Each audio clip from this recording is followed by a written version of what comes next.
Friends ఈ కార్‌ని అయితే ఒకసారి అయితే చూడండి ఫ్రెండ్స్. కార్ మోడల్ వచ్చేసి 2017 హుండాయ్ క్రెటా 1.6 ఎస్ఎక్స్ అండి. White colour diesel version car అండి. కార్‌కి వచ్చేసి ఫ్యాన్సీ నెంబర్ అయితే ఉంది. రివర్స్ సెన్సార్స్ అయితే ఉన్నాయి. వర్కింగ్‌లో ఉన్నాయి. టచ్ స్క్రీన్ అయితే ఉందండి ఫ్రెండ్స్. అలాయ్ వీల్స్ అయితే ఉన్నాయి. టైర్స్ కండిషన్ కూడా బాగుంది. బ్యాక్ సైడ్‌లో వైపర్ అయితే ఉందండి ఫ్రెండ్స్. మాన్యువల్ గేర్స్ అండి. మైలేజ్ వచ్చేసి 15-20లో ఉంటుంది. కార్‌కి వచ్చేసి power steering, power Windows, power mirror, steering adjustable, central locking, steering పైన కంట్రోల్స్ అన్నీ ఉన్నాయి.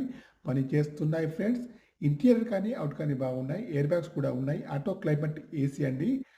సీట్లు కానియండి, మ్యాట్లు కానీ అన్నీ కూడా బాగున్నాయి. ఫుల్ మ్యాటిక్ సీటింగ్ అయితే ఉంది. నాన్ యాక్సిడెంటల్ కార్ అండి. ఫ్రంట్ చూస్తే బానెట్ కానియండి, బంపర్ కానియండి, హెడ్‌లైట్స్ కానీ, మెయిన్ గ్లాస్ కానీ, బంపర్ యొక్క లైట్స్ కానీ అన్నీ కూడా బాగున్నాయి ఫ్రెండ్స్. గ్లాసులైతే అన్నీ కూడా కంపెనీ గ్లాసులైతే ఉన్నాయి ఫ్రెండ్స్. ఈ కార్‌కి వచ్చేసి డీజిల్ వెర్షన్ కార్ అండి. కార్‌కి వచ్చేసి ఫుల్ వీడియో కావాలంటే నేనైతే కింద లింక్‌లో ఇస్తున్నాను. ఓపెన్ చేసి అయితే చూడండి ఫ్రెండ్స్.